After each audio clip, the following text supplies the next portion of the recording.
Hello guys, welcome in my channel. Guys, आज बात करने वाले हैं बुखार यानी फीवर के बारे में। तो बहुत सारे हमारे दिमाग या फिर माइंड में कॉन्सेप्ट रहता है कि आखिर बुखार क्या बीमारी है या फिर बीमारी होने का कोई संकेत है। तो इसी के बारे में आज डिस्कस करेंगे। तो सबसे पहले बात करते हैं बुखार या फीवर के बारे में। ये है क्या और क्यों आता है। तो ये एक बेसिक सा कॉन्सेप्ट है, बिल्कुल सबसे पहले उसको समझते हैं, उसके बाद में ही ये क्लियर हो पाएगा। तो सबसे पहले बुखार आने का रीज़न क्या है और क्यों आता है बॉडी में हमारे बुखार। तो सबसे पहले ये बात करेंगे।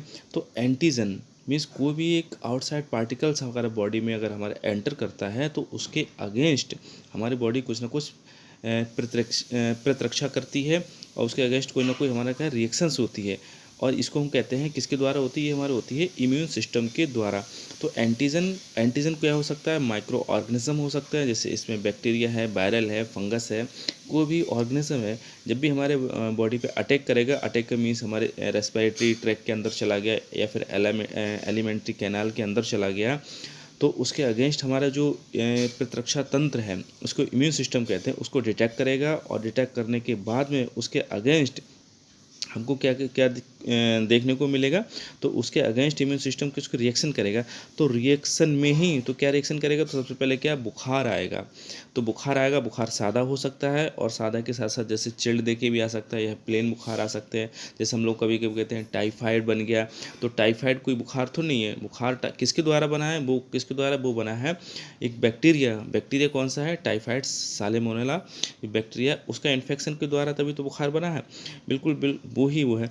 अच्छा, दूसरा इसी में क्या है बुखार, अब जैसे मान के चलिए लंग्स में कोई इन्फेक्शन हो गया, लंग्स में जैसे मान के पानी भर गया या उसमें कोई इन्फ्लामेशन हो गया लंग्स में, तो क्या बैक्टीरियल के द्वारा हो सकता है या फिर वायरस के द्वारा भी हो सकता है लंग्स में इन्फेक्शन। तो उसके अगेंस्ट में क्या फिर भी बुखार आएगा। बुखार आने के साथ साथ क्या बुखार सादा भी हो सकता है और हमको क्या बहुत देर चिल्ड या फिर ठंडी दे के भी आ सकता है।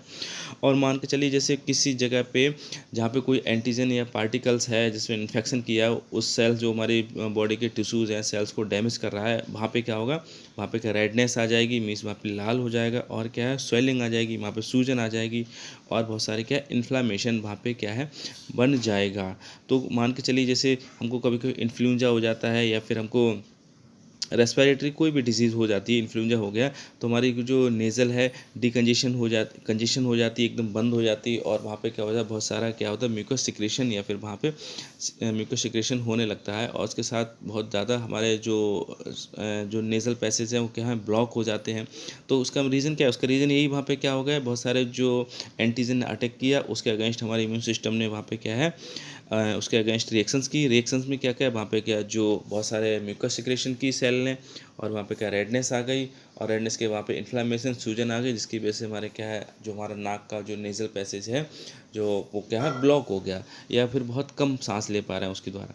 तो मेन रीज़न बुखार आने का यही है कि हमारे बॉडी में कहीं ना कहीं किसी बैक्टीरियल या फिर वायरल का किसी का इन्फेक्शन हुआ है। तो उसका तो बुखार ये जब इन्फेक्शन हुआ है तो उसको हम कह सकते हैं बुखार इज़ नॉट ए डिजीज़। बुखार क्या कोई बीमारी नहीं है। बुखार क्या है, तो बुखार एक हमारे क्या है बीमारी होने का, कोई ना कोई संक्रमण होने का संकेत है। अब जैसे संक्रमण किसका हो सकता है, जैसे बैक्टीरियल या फिर वायरल या फिर कोई भी माइक्रो ऑर्गेनिज्म हो सकता है के कारण हो सकता है।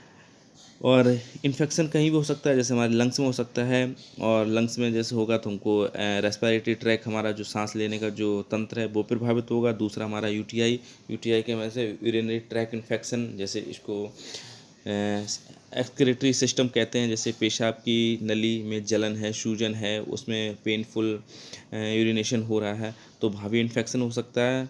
और हमारे इंटेस्टाइन में कहीं बॉडी के कोई भी पार्ट में इन्फेक्शन हो सकता है। तो इन्फेक्शन होगा किसका होगा, माइक्रो ऑर्गेनिज्म का होगा। माइक्रो ऑर्गेनिज्म के अगेंस्ट ही हमारी बॉडी में क्या रिएक्ट करेगी, और रिएक्ट किसके द्वारा करेगी, ये इम्यून सिस्टम के द्वारा रिएक्ट करेगी।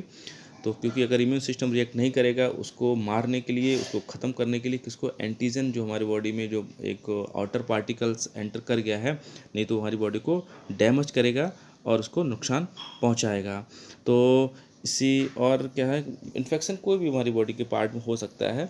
तो बुखार एक हमारी कोई बीमारी नहीं है। तो इसी जाने का हमने प्रयास किया था, बुखार हमारी कोई बीमारी नहीं है। बुखार क्या है, एक हमारे बीमारी होने का संकेत है और उसको क्या है प्रिवेंशन करने का एक बॉडी के द्वारा एक रोकथाम करने का प्रयास किया गया है। तो गैस बस आज इतना ही बात करते हैं इसके बारे में। मुझे ठीक है, मुझे आशा है मेरे द्वारा दी गई जानकारी आपको अच्छी लगी होगी। जानकारी आपको अच्छी लगी तो हमारे भी चैनल को सब्सक्राइब करें और हमारे वीडियो को लाइक करें, शेयर करें, क्योंकि हम उस पर आपके बॉडी के रिगार्डिंग जो हेल्थ इश्यूज़ हैं उसको वीडियो अपलोड करते रहते हैं। अगर आप मेरे चैनल को सब्सक्राइब करते हैं तो आपको आपके बॉडी के रिलेटेड जो बहुत सारी बीमारी है, डिजीज़ है, उससे क्योर, उससे सावधानी, उससे बचने में आपको हेल्पफुल मिलेगी। तो बस गाइस इतना ही। ओवरऑल वॉच करने के लिए थैंक यू।